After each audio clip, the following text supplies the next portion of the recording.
Terima kasih Anda masih bersama kami. Bagi Anda yang baru saja bergabung, kami hadirkan kembali 3 berita utama hari ini. Anggota DPRD Prabu Mulih abai saat tenaga honorer sampaikan keluh kesah hingga pingsan.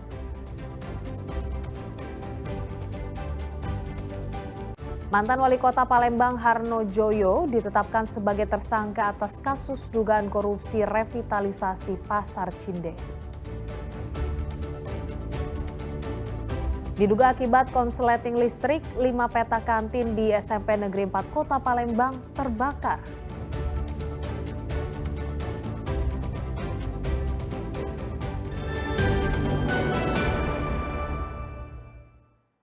Mantan Wali Kota Palembang Harno Joyo ditetapkan sebagai tersangka atas kasus dugaan korupsi revitalisasi Pasar Cinde Palembang oleh Kejaksaan Tinggi. Harno Joyo pun langsung dilakukan penahanan selama 20 hari ke depan di Rutan Pakjo, Palembang.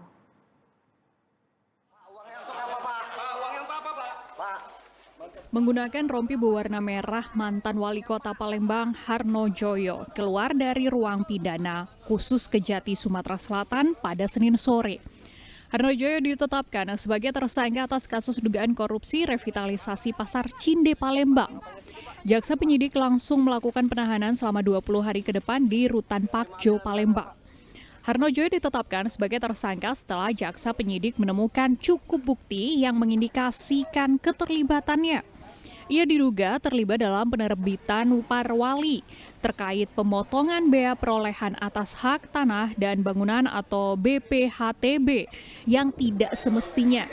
Pemotongan tersebut diberikan kepada PT Magnabitum yang tidak layak mendapatkan keringanan pajak. Masih daripada wali kota ini, beliau selaku wali kota itu menetapkan status gedung Pasar Cinde itu sebagai cagar budaya. Kemudian dia tersangka juga mengeluarkan peraturan wali kota tentang pemotongan biaya BPHTB yang tidak sebagaimana mestinya, sehingga negara dalam hal ini mengalami kerugian. Hari ini saya ditetapkan tersangka, ini mungkin salah satu bentuk saya sebagai pimpinan tanggung jawab terkait dengan pembangunan pasar. Pak, terima duit Pak? Aliran Pak, uang Pak? Iya. Pak, terima uang nggak Pak? Kita terima uang Pak. Saya mohon maaf pada masyarakat. Pak. Sebelumnya, Kejaksaan Tinggi Sumatera Selatan telah menetapkan 4 orang tersangka atas kasus dugaan korupsi revitalisasi Pasar Cinde Palembang.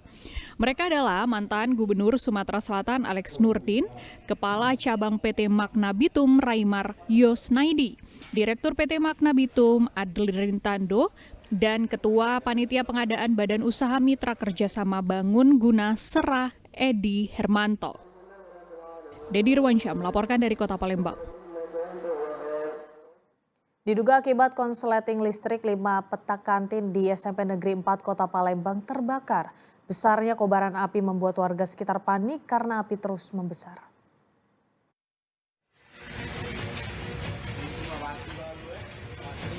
Lima peta klos kantin yang berada di SMP Negeri 4 Kota Palembang terbakar. Meski diguyur hujan, api terus menjalar menghanguskan seluruh barang yang berada di dalam kantin pada Senin dini hari. Diduga kebakaran dipicu oleh korsleting hubungan arus pendek listrik dari lemari pendingin yang berada di dalam kantin hingga merambat ke barang mudah terbakar. Kondisi sekolah yang sepi membuat api menjalar hingga menghanguskan bangunan kantin. Beruntung 5 unit pemadam kebakaran yang diterjunkan dapat menjinakkan api selang 1 jam api, kemudian dapat dipadamkan. Kondisi sekolah yang sepi membuat api menjalar hingga menghanguskan bangunan kantin. Beruntung 5 unit pemadam kebakaran yang diterjunkan dapat menjinakkan api selang 1 jam kemudian. Pasca terbakar, Dinas Pendidikan Kota Palembang memastikan jika terbakarnya kantin tidak akan mengganggu proses belajar mengajar saat siswa telah masuk sekolah nanti. Memadamkan api tersebut dan juga dari pihak sekolah juga, dari polisi juga semuanya terlibat, alhamdulillah. Jadi apinya tidak bisa menyebar kemana-mana. Jadi yang terbakar hanya 5 ruangan kantin. Tidak ada mempengaruhi ruang kelas dan tidak juga berpengaruh untuk anak-anak belajar, itu tidak ada pengaruhnya. Tetap kita pelaksanaan MPLS di tanggal 10 di SMP 4 ini, jadi tidak mempengaruhi untuk siswa untuk belajar. Garis polisi dipasang di bangunan kantin yang terbakar. Kasus ini ditangani oleh Polsek Ilir Timur 2 Palembang. Sementara pihak sekolah masih mendata jumlah kerugian yang ditimbulkan. Muhammad Ardi melaporkan dari Palembang. Dua dokter forensik Rumah Sakit Bayangkara Lampung memberikan kesaksian dalam sidang lanjutan penembakan yang menewaskan 3 anggota Polsek Negara Batin.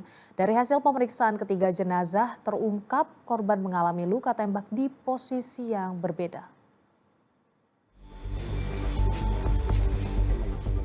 Kasus penembakan 3 anggota Polsek Negara Batin saat penggerebekan judi sabung ayam di Waikanan Lampung kembali digelar di Pengadilan Militer 104 Palembang.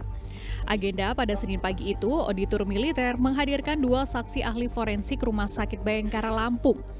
Mereka adalah Dr. Chatrina Adriani dan Dr. Iputus Wartawan.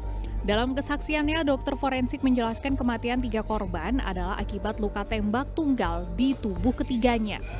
1 korban ditembak oleh terdakwa Kopda Bazar Shah dari jarak dekat, sedangkan 2 korban ditembak dari jarak jauh. Sementara menurut kuasa hukum keluarga korban, pemeriksaan saksi ahli forensik berbeda dari yang disampaikan oleh terdakwa Kopda Bazar Shah. Atau ketidakjujuran yang dilakukan oleh terdakwa dalam memberikan keterangan di dalam BAP. Nah, ini tugasnya dari majelis hakim dan juga dari Bapak Jaksa Otmil untuk mengungkap apakah keterangan dari terdakwa ini sudah benar. Nah, ini faktanya yang harus kita buka. Jangan juga kita mengalihkan lagi bahwa ini nggak benar. Dia ini membela diri, nggak ada membela diri. Gitu. Sidang akan kembali dilanjutkan pada Senin pekan depan dengan agenda kembali memeriksa saksi ahli lainnya. Dedi Ruansyah melaporkan dari Kota Palembang. Bubur Asyura, bubur yang dimasak setiap 1 tahun sekali oleh warga Kota Palembang dalam menyemarakan peringatan Hari 10 Muharram. Bubur bercita rasa gurih ini menjadi rebutan warga.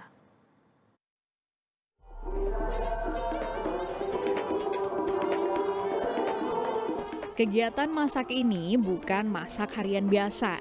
Momen ini hanya dilakukan setahun sekali dalam menyemarakan peringatan 10 Muharram. Yuk kita intip pembuatan bubur Asyura yang dikerjakan warga sekitar Masjid Baitul Ikhlas, Kelurahan 13 Ulu, Kota Palembang. Hal ini merupakan tradisi turun-temurun yang sudah dilakukan oleh warga setiap tahunnya. Puluhan kilogram beras ini dimasak dalam jangka waktu lama hingga menjadi adonan bubur. Pembuatan bubur Asyura dilakukan oleh warga sejak pagi dengan terus mengaduk bubur agar tak gosong.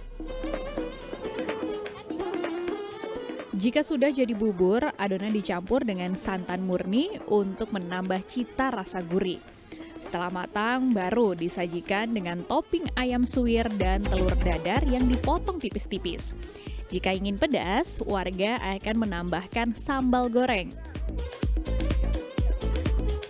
Sejumlah masjid dan musola masih melestarikan kegiatan ini, lantaran dapat memberikan manfaat pada warga sekitar. Untuk beras, kemungkinan kalau dikapkan menjadi bubur itu diperkirakan 1000 cup. Ini tradisi sudah turun-temurun, Bang, ya? Iya, dari dulu-dulunya gitu. Untuk cita rasanya sendiri seperti apa? Manis, asin, gurih? Itu kebetulan kami juga kadang-kadang itu kami bikin 2 porsi ya. Kadang-kadang ada yang manis, ada yang asin. Biasanya mereka langsung menyantap bubur dalam kondisi hangat. Namun juga ada yang menyimpan bubur di lemari pendingin untuk dinikmati esok harinya untuk sarapan. Kenapa, Bang? Karena ini menurut ajaran Islam 10 Muharram. Rasanya enak ya? Rasanya enak, gurih. Alhamdulillah, semua masyarakat ini terbagi semua. Biasanya kita makan sambil apa, Bang? Di momen apa, Bang? Sama keluarga atau apa? Ini bisa sama keluarga, sama teman. Pokoknya bisa semua lah ini. Yang jelas kita senang, Bang, ya? Alhamdulillah senang. Warga yang mengantri bubur mengaku antusias lantaran bubur ini hanya dapat dijumpai dalam momen hari 10 Muharram. Panitia menyiapkan 100 kg beras yang dimasak menjadi bubur untuk dibagikan kepada warga dan dalam waktu 1 jam bubur sudah ludes habis diperebutkan warga. Muhammad Ardi melaporkan dari Palembang.